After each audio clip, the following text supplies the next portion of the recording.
And I have to say, I am very privileged and honored to introduce one of my former bosses, Professor Marc Pfeffer. Professor Pfeffer is the Dow Professor at Harvard Medical School. He is located at the Brigham and Women's Hospital in Boston. And I think Frank called him to be a legend, and I would only second that.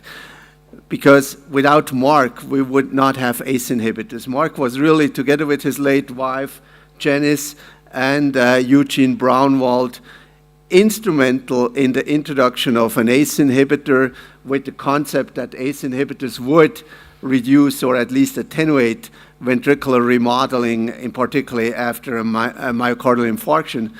Marc also was heading many of the practicing trials such as SAFE, CARE, HEART, Valiant. I couldn't stop here. CHARM, TopCat more recently.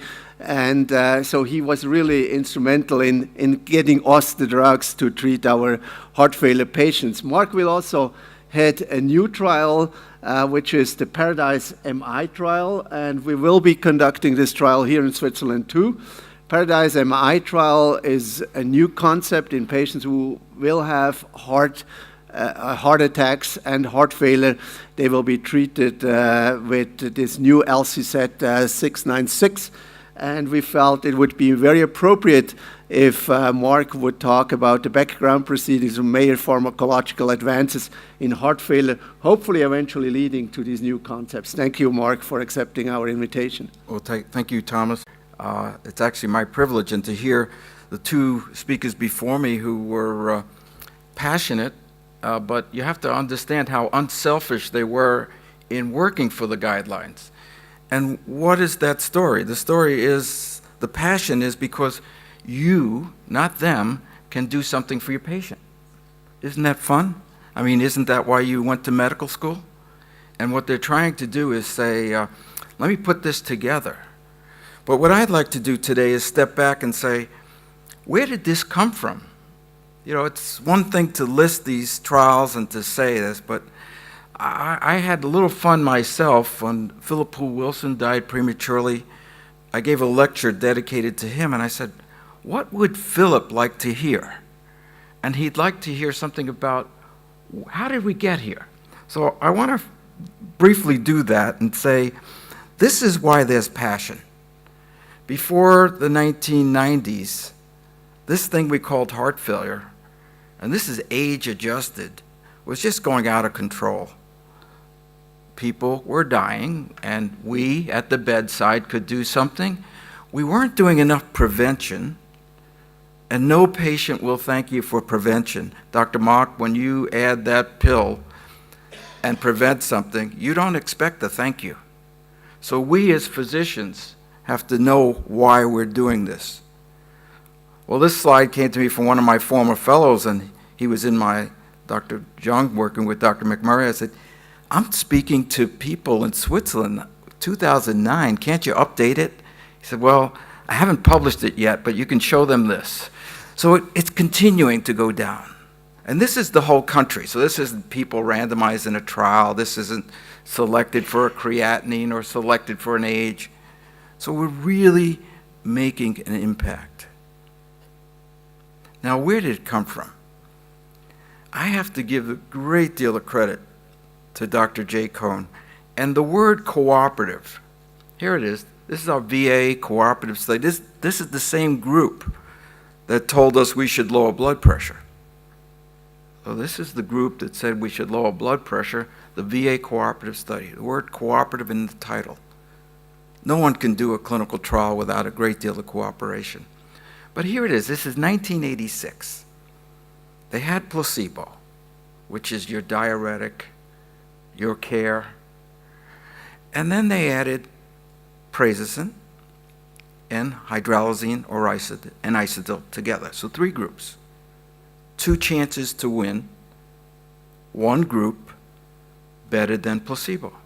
Now we take that for granted. We say, of course, 1 group was better than placebo. Well, this is the first time anyone could say, I could make someone with heart failure live a little longer. 1986. What did we know before that? Why did they do that? Well, here's Dr. Cohn, and I was just recently with him talking about this, and he said, Mark, when I gave nitroprusside, I made it myself. And we had filters, we filtered it. We made the nitroprusside. That's how rudimentary this was. And they gave it to people with acute heart failure and said, gee, I can get away with this. I can get away with it. I can give it to somebody and the numbers look a little better. Not the patient looks better. The numbers look a little better. I can get the wedge pressure down. I can get this measured cardiac output up. And that got him excited.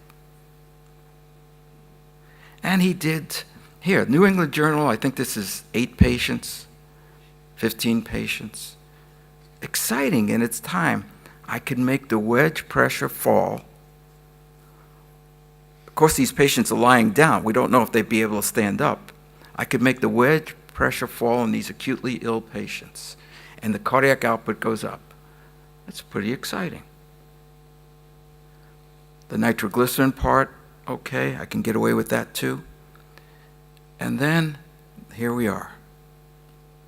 Now, we don't talk about the prazosin didn't work, but we do talk about the hydralazine isodil, and that made it very exciting.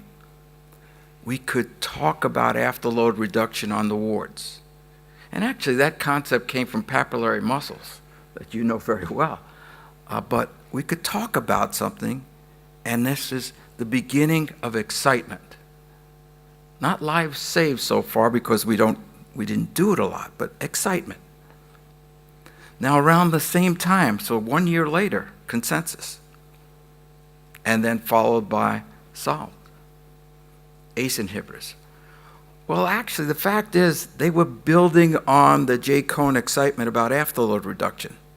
This was still afterload reduction, and let's look at that for a second.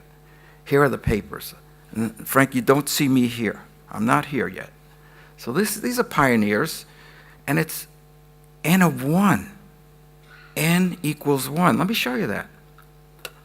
I have a patient with intractable heart failure, and here, this is an angiotensin receptor blocker, intravenous. I can give it to this patient, and the numbers look a little better. That's where we were. N of 1. Okay, here, Dr. Cohn again, N of 15. Now I have another agent, intravenous, and we're looking at the wedge pressure. We're looking at systemic resistance. We're looking at arterial pressure. It's all hemodynamics. It's all afterload reduction, a new way to do it. Gavris again, Tom Ryan. Here's Sonnenblick. Now we're talking about afterload reduction, but you'll see the word neurohormonal. You'll see the words, you'll see angiotensin, you'll see measurements of hormones. Here, my friends, measuring hormones. So now we have afterload reduction and inhibiting the renin-angiotensin system. But the ends are 8 patients, 5 patients. Here's another one with enalapril coming out this side of the Atlantic. Another. Okay. Let's even call this the Captopril Multi-Center Research Group. Sounds pretty good. 40-something patients, 60 patients. That's where we were. And they're looking at weeks with patients you can count on several hands. Look good. Now here's 1985, 1 year before Dr. Cohn. 1985, here's Dr. Youssef. He knows how to do meta-analysis. As a matter of fact, he'd be the first to criticize meta-analysis now. But in those days, here's a meta-analysis. Everything we knew about vasodilators, including ACE inhibitors, including Dr. Cohn's work. And we're up to 200-something patients. 30-something people died. It's kind of like where we are with stem cells today. But it smelled okay. But it's not okay until we know it's okay. and then we're back. Now, that was enough to launch these trials. That was enough to launch these trials. But you had to hold your breath. You had to wait. And we got the answer, and the answer was, we like afterload reduction. We're going to build on top of that neurohormonal. Now I'm going to bring Dr. Cohn back, because this is a study no one talks about, but this is a study that I think put the whole field together. Here's Dr. Cohn. He had already succeeded with hydralazine nitrates.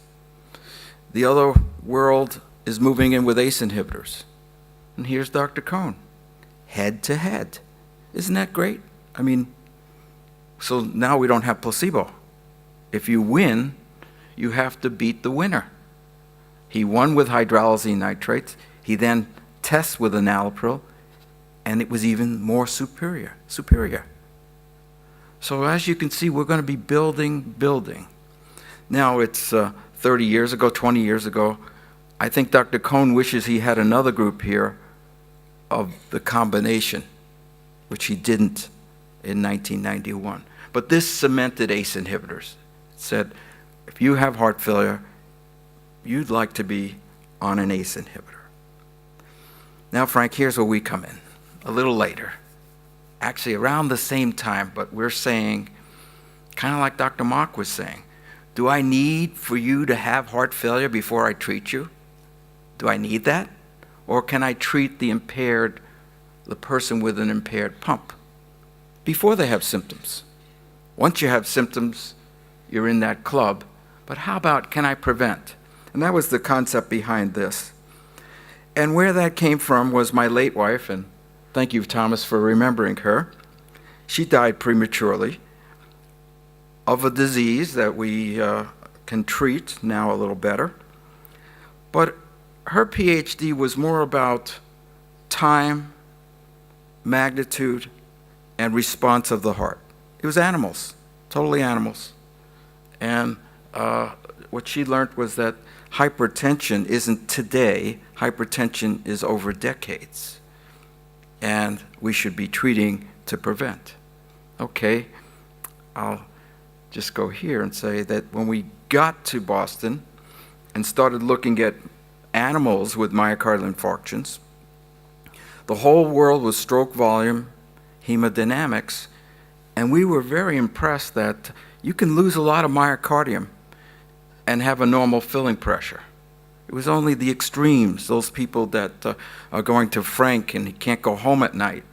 But there were many impaired hearts that had normal filling pressures and normal cardiac outputs.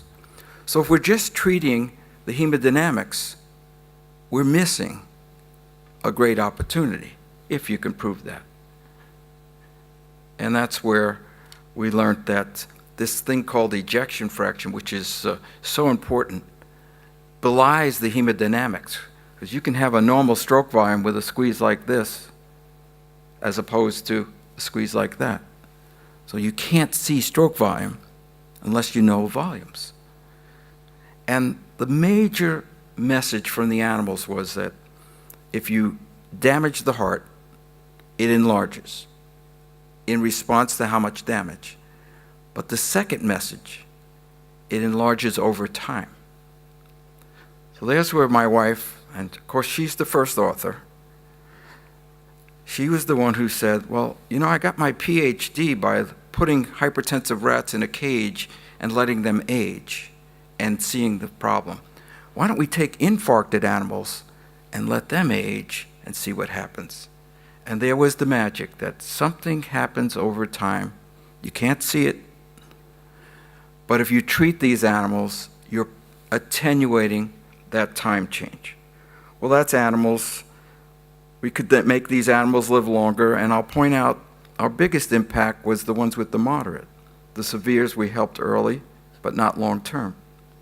And then in the clinical world, we were really aided, and this is where all evidence comes together.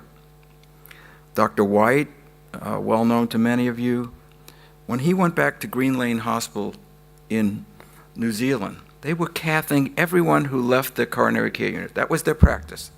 So they knew the wedge pressure, they knew the coronary disease, they knew the ejection fraction, but they also did volumes. And when Harvey and his team put together what's the number one aspect of a person who had an infarct of their prognosis, it was the size of the ventricle. And actually it was small changes in the size of the ventricle that had a dramatic impact on survival. So that's how we kind of put that together. And then we did my first clinical trial. Would this impact survival? Well, that's not the question.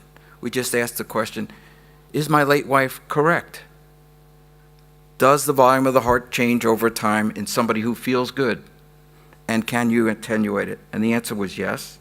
And then that led to this. So guidelines don't like single trials. They used to, but guidelines like to feel very, very comfortable. Sometimes you can't do another trial because you're so comfortable in the answer. But in this field, I had my ACE inhibitor, somebody else had an ACE inhibitor. There were more trials. And each one that picked high-risk people showed the same thing. So 1992, 1993, 1993. By this time, we knew someone who was having an infarct, has damage to the heart, you should be treating them. What I'm not showing here is you prevent heart failure, but this is all-cause mortality. Okay, so now we have afterload reduction, neurohormone, and remodeling, and they're all really building on each other. Here's one that doesn't build on that, but it's probably the most important step forward in the management of the person with heart failure, who's not so severe that they're going on a pump or transplant. These are walking people with heart failure. I had nothing to do with this field. As a matter of fact, I was against this. I said, how can you take away that compensated mechanism in somebody who has symptomatic heart failure? But let me show you what was behind this, the greatest discovery in the management of heart failure, this list. And to me, there's no animal studies. This is right before these discoveries. It was just clinical observations and guts. So, what you're seeing taking care of patients matters, but somehow we have to build on it. So here it is. There wasn't very much. As a matter of fact, the first one was, let me tell you, I can tell you about 6 patients. I shaved the metoprolol, gave it to them, and they are better. I don't know what you mean by better, but here, take a look at these echoes. They're better. Well, that was the beginning. And I make fun of my good friend, Dr. Swedberg, who is really a pioneer in many of the things I'm just telling you about. Here, he's the first author. He's a young man here, 1979, The Lancet. And they have the discussion, beta blockers given in addition to digitalis diuretic and treatment of cardiomyopathy improve myocardial function. So I grabbed that paper and I went to their references. Reference 9 was what I just showed you. Reference 16, Swedberg, unpublished.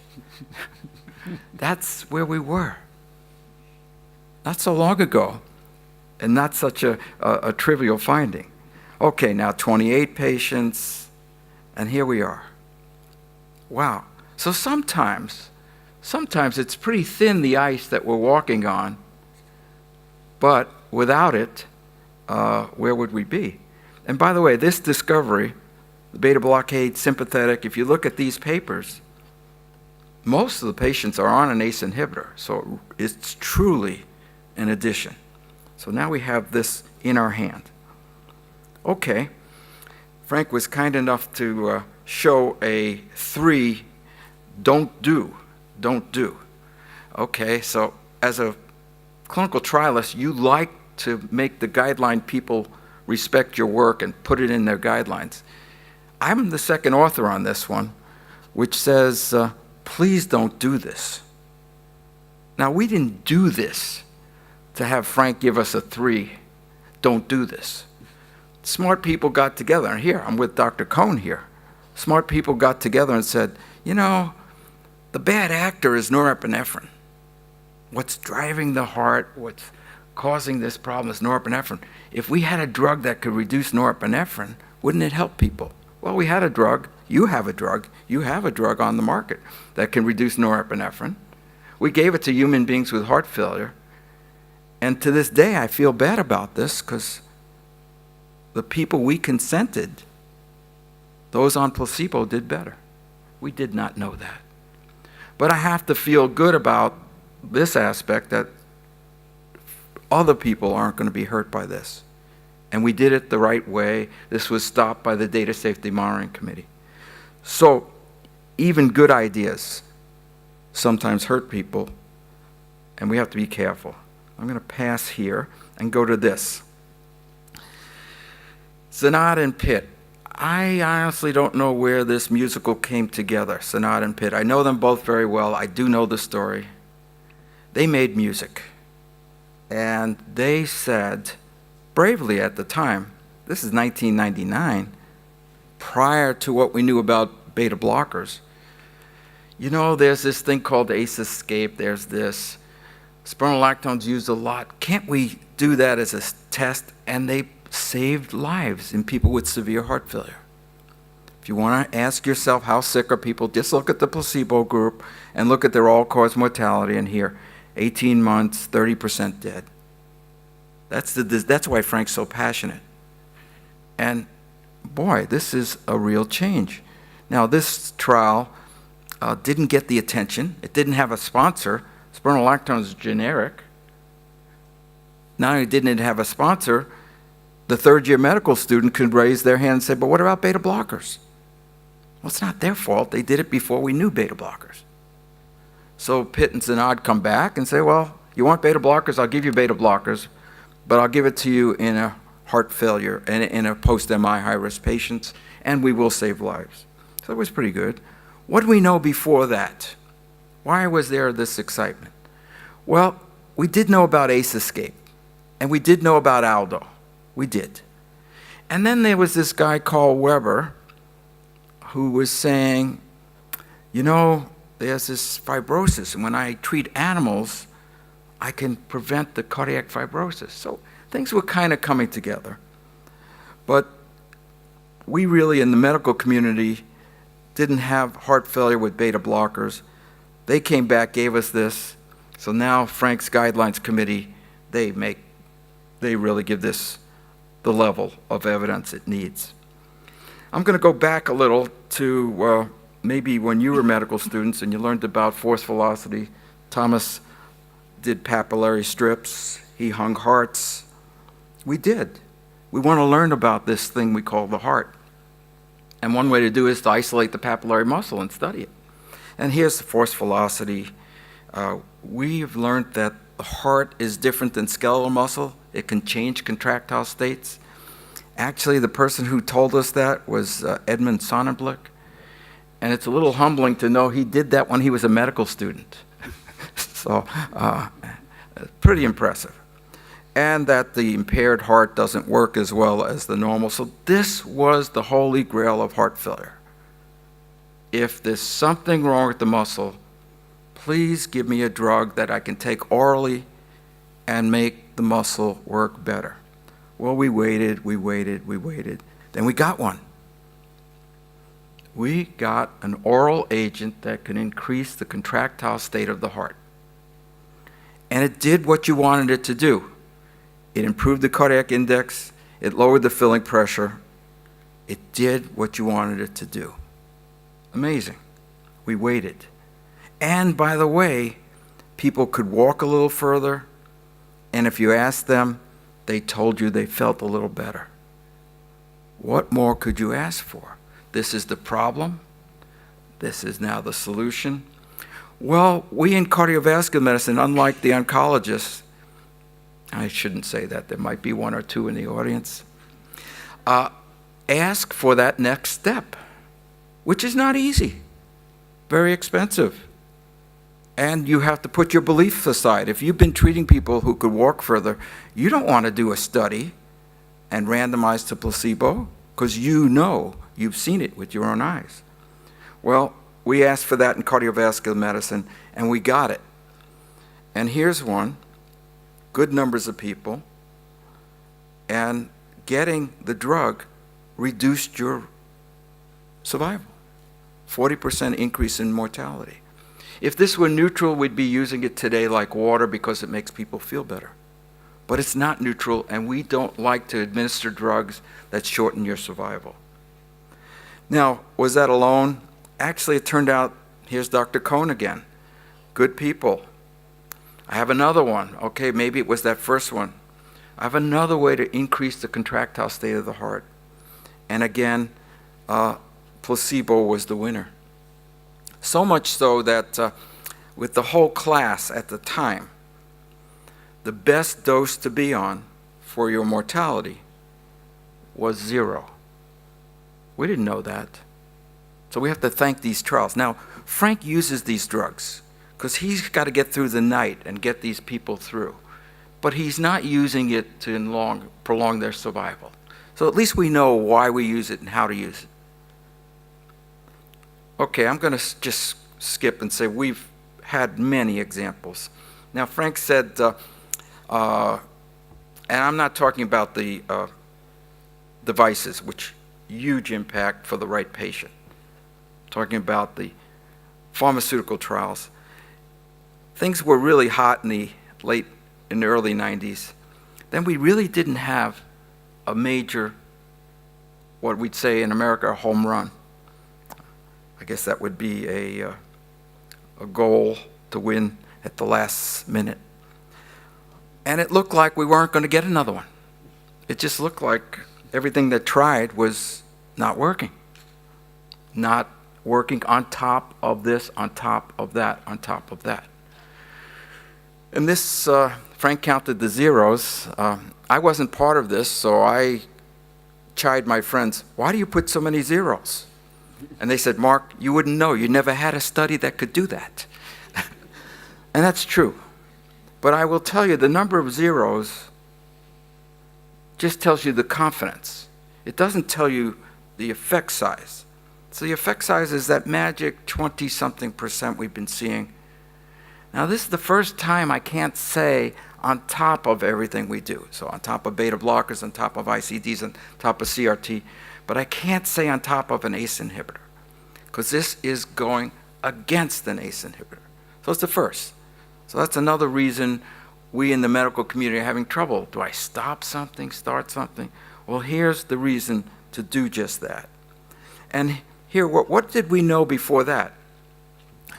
Well, about 10 years ago, even more, this attempt of inhibiting the breakdown of natriuretic peptides plus the angiotensin receptor plus ACE inhibitor was done. And actually, it did look pretty promising, except we saw angioedema, which we had always seen, but angioedema at a level we'd never seen before, where people needed to be intubated. Not just, please don't do that again. So it was a big deal. The end. I don't know why I had nothing to do with this, but I had nothing to do with this, but it was so obvious now. Oh, ACE inhibitors, why don't we do it this?